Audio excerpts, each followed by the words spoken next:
Toutes et à tous, oui c'est bien moi, j'étais pas tout à fait sûr. Donc on est vraiment sous le signe du passé, donc je ne vais pas m'échapper non plus dans mon intervention. Et je vous propose de monter dans une capsule spatio-temporelle et de nous projeter au milieu du XIXe siècle. À cette période, le paysage économique de la France est en plein bouleversement. Nous passons d'une économie essentiellement agraire à une économie industrielle. Les usines fleurissent, les campagnes se vident au profit des villes et les paysans deviennent ouvriers. Jean Ferrat n'existait pas encore et sa chanson « Mon Dieu, que la montagne est belle » non plus. Par contre, ce qui existait, c'était une population de plus en plus nombreuse à être victime d'accidents du travail et ce, de plus en plus jeunes. Je vous rappelle qu'à cette époque, les enfants pouvaient travailler avant l'âge de 8 ans. Les femmes enceintes allaient au terme de leur grossesse sur leur lieu de travail et le seul jour de repos était le dimanche. En ces temps-là, aucune assurance ne couvrait les séquelles de ces accidents du travail et on ne parlait pas, bien entendu, de maladies professionnelles. Alors la question que je vous pose est la suivante. Pourquoi les hommes politiques de l'époque, qui pour la plupart étaient des grands capitaines d'industrie, se sont lancés dans des réformes visant à améliorer la santé au travail des salariés? Est-ce par pur humanisme? Est-ce que parce que nos voisins germaniques, sous l'impulsion de leur chancelier, étaient largement en avance dans les lois sociales? Est-ce que parce qu'ils avaient déjà compris que des salariés en bonne santé étaient gage de performance de l'entreprise? Que nenni, comme dirait un de nos édiles, fermu de formulation ancienne. La vérité est bien plus triviale que cela. À cette époque, tous les jeunes hommes de 20 ans étaient appelés par l'armée pour la conscription en vue d'un service militaire qui durait 3 ans. Cette dernière, habituée à voir des jeunes gens vigoureux provenant des campagnes, a vu arriver de plus en plus d'estropiés. Près de 90% des conscrits venant des départements industriels devaient être réformés car déjà physiquement diminués. De ce fait, la sélection devenait un casse-tête pour nos militaires. Ne voulant pas voir nos forces armées s'amoindrir, la sonnette d'alarme fut tirée par le gouvernement qui a, dans un premier temps, mandaté un médecin, le docteur Villermé, en 1840 pour établir un rapport de situation. Le rapport du docteur Villermé, intitulé « Tableau de l'état physique et moral des ouvriers employés dans les manufactures de coton, de laine et de soie », qui d'ailleurs, pour la petite histoire, a été écrit par des séjours du docteur Villermé dans les corons du Nord, aux alentours de Ouascual et dans la vallée de Masevaux, décrit avec précision les effets de l'industrie sur ceux qu'elle emploie. Je peux vous dire, pour l'avoir lu, que Germinal de Zola, à côté de ce rapport, était une douce bluette. Dans ce rapport, la nécessité de prendre des mesures pour prévenir les effets catastrophiques des conditions de travail sur la santé de la population verra la promulgation en 1841 d'une loi limitant à 8 ans l'âge d'admission des enfants dans les entreprises. Il faudra encore attendre 33 ans pour que cette limitation soit portée à 12 ans.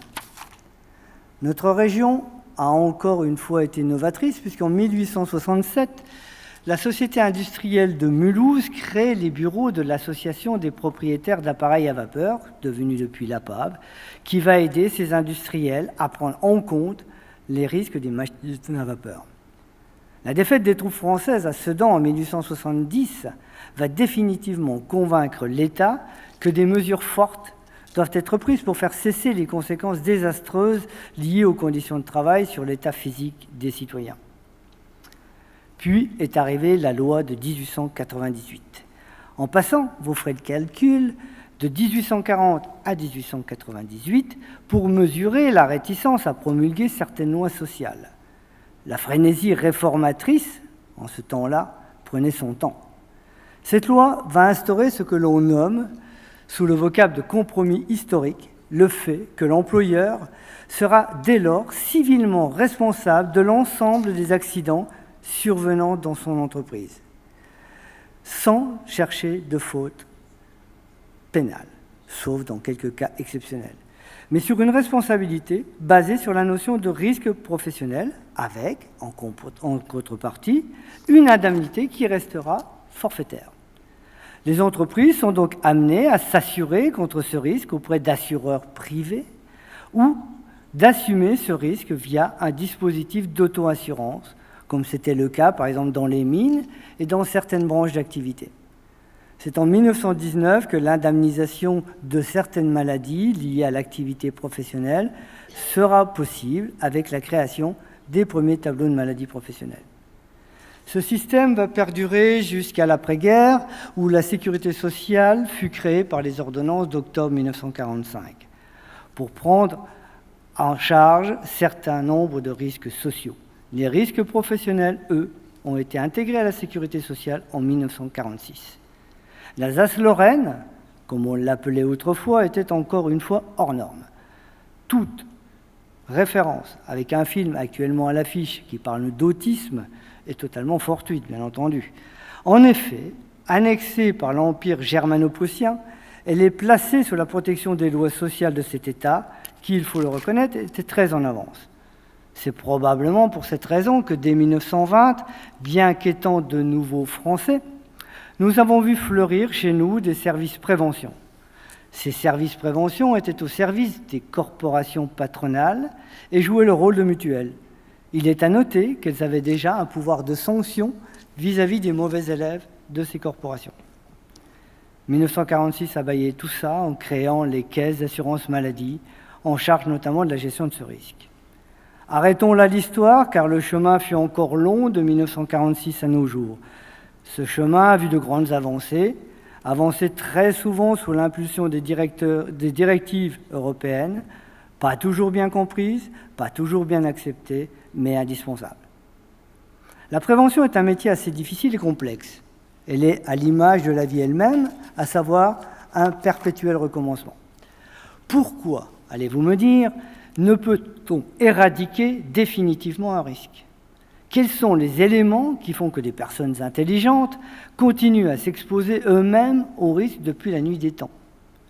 Sans vouloir faire de la sociologie de comptoir, on peut citer quelques idées. Le déni du risque. Comment, sans lui, un être humain normalement constitué pourrait continuer à grimper sur la tour Eiffel pour la repeindre ? L'idée du surhomme, qui veut que l'accident n'arrive qu'aux autres. La perception parfois erronée de risque. À ce titre, permettez-moi de vous raconter une petite anecdote vécue. Lors d'une inspection de chantier, je me suis trouvé en présence d'une équipe de couvreurs qui travaillait sur un pavillon. La moitié de l'équipe était au sol et lançait des tuiles à l'autre moitié de l'équipe qui les posait sur le toit. Aucune protection contre les chutes de hauteur, qu'elles soient collectives ou individuelles, n'était présente sur ce chantier. J'appelle le chef de chantier et lui dis que la situation de son chantier ne me convient pas. Sans me laisser le temps d'aller plus loin, il me rétorque qu'il sait pourquoi je ne suis pas content. Intrigué, je lui dis « Expliquez-moi, pourquoi je ne suis pas content ?»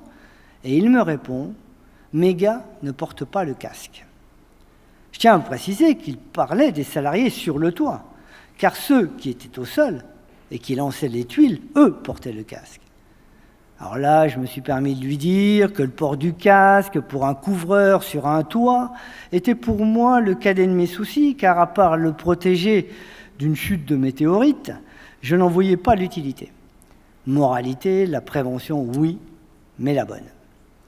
Comme vous le voyez, la prévention est à la fois complexe et simple, puisqu'avec une bonne dose de pragmatisme, on peut résoudre beaucoup de problèmes. Comme vous l'avez compris, la mission qui a été confiée à la branche AT-MP par le texte de 46, qui consiste à réduire la sinistralité professionnelle en nombre ou en coût socio-économique, revient pour nous à scier la branche sur laquelle nous sommes assis. Malheureusement, ou heureusement pour nos emplois, la scie coupe mal et la branche est épaisse. Et je pense que notre mission n'est pas près de s'arrêter, d'autant plus que pour des raisons diverses, nous sommes sans cesse confrontés à des risques que je classerai en 4 catégories. Les risques permanents, au titre duquel le BTP est le premier de la classe.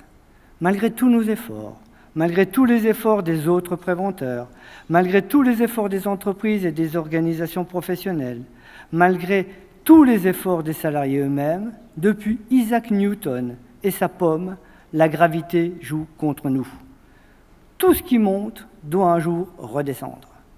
Nous essayons de faire en sorte que cette descente soit la plus douce possible, mais voilà, nous avons toujours des accidents, et souvent des accidents graves. Les risques émergents, qui peuvent être illustrés par l'utilisation des nanomatériaux ou par des activités nouvelles, telles l'aide et le soin à la personne. Pour mémoire ou pour rappel, cette dernière activité est en train de passer leader en termes de sinistralité. Drôle de performance, n'est-il point ? La volonté sociétale de faire rester au domicile le plus longtemps possible nos aînés est excellente. En revanche, il faut pousser le raisonnement jusqu'au bout et s'intéresser aux risques professionnels auxquels vont se retrouver exposés les aidants dans un environnement de travail impénétrable pour nous, puisque relevant de la sphère privée. Les risques rémanents que l'on peut illustrer à travers l'exposition à certains métaux lourds. Nous sommes tous accros à nos smartphones, qui sont bourrés de technologies, certes, mais également de métaux lourds et autres terres rares. La construction, et surtout la déconstruction de ces petits appareils, expose des milliers de salariés à des composés chimiques qu'à force d'efforts, nous avions quasiment éliminés du paysage professionnel. Quand on pense qu'en moyenne, nous en changeons tous les 2 ans, cela peut inquiéter. Malheureusement, je ne pense pas que le fait de savoir que des salariés peuvent être atteints de cancer lors du démantèlement de nos téléphones va faire diminuer la courbe de vente de ces petits engins. Enfin, les risques évolutifs, que j'illustrerai par l'addictologie. Pour appuyer mon propos, je rappellerai que dans les années 50, la prévention contre l'alcool était une priorité, puisque selon les statistiques de l'époque, 45% des accidents étaient dus à l'alcool. Les préconisations de l'époque étaient que les femmes, les jeunes, les sédentaires ne devaient pas boire plus d'un demi-litre de vin par jour, 3/4 de litre pour les travailleurs manuels et pas plus d'1 litre pour les travailleurs de force. Avouez que de nos jours, cela paraît irréel de prôner de telles quantités.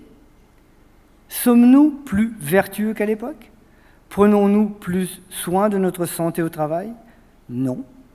Car si nous consommons moins d'alcool, ce qui reste encore à prouver, nous avons introduit de nouvelles addictions, telles le petit joint qui va bien, l'usage intensif des téléphones portables au volant, ou l'abus des réseaux sociaux qui parfois peuvent être à l'origine de harcèlement ou de risques psychosociaux. Comme vous pouvez le constater, notre utilité dans le monde professionnel est évidente. D'aucuns, dans un passé récent, se sont interrogés, et s'interrogent d'ailleurs toujours, sur l'efficience de la prévention en France. Cette question a semblé incongrue à tous les préventeurs, tant les chiffres parlent pour nous.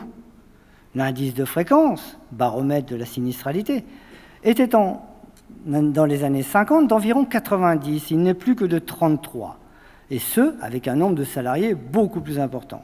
Certes, les maladies professionnelles explosent dans un même temps, mais cette augmentation est autant due à une lecture plus fine des tableaux qu'à une exposition plus importante. Il est clair que nous avons fauté en termes de communication. Nous n'avons pas su, pas voulu, pas pu dire, expliquer, mettre en valeur nos actions. Les préventeurs sont au service des entreprises et vous le savez aussi bien que moi, dès que ces dernières ont fait le premier pas pour nous demander des conseils, elles en redemandent. Nous ne sommes pas, comme le prônent certains, des gendarmes verbalisateurs. Si je voulais résumer notre action en peu de mots, je la diviserais en 4 parties. Le contrôle et le conseil aux entreprises. Bien entendu, on parle de contrôle, voire de sanctions, puisque notre outil d'injonction est à disposition. Un petit rappel, cependant, sur les 4000 visites d'entreprises effectuées en 2018, seules 60 se sont soldées par une injonction. L'information et la formation des chefs d'entreprise et des salariés. Nous rencontrons en face-à-face direct, bon an, mal an, 1300 stagiaires dans nos locaux ou à l'extérieur, auxquels nous prodiguons la bonne parole de prévention. De plus, notre région compte 200 organismes de formation habilités qui suivent les référentiels de formation du réseau prévention. Avec les partenaires sociaux, nous édictons des règles de bonne pratique grâce au CTR et à la CRAT. Ces règles de bonne pratique, issues d'un consensus social, s'appliquent à toutes les entreprises. Enfin, nous aidons les entreprises qui investissent au travers des subventions prévention TPE et des contrats de prévention. Dans notre région, nous distribuons plus de 3,4 millions d'euros par an au titre de ces aides financières. Quelques chiffres pour finir.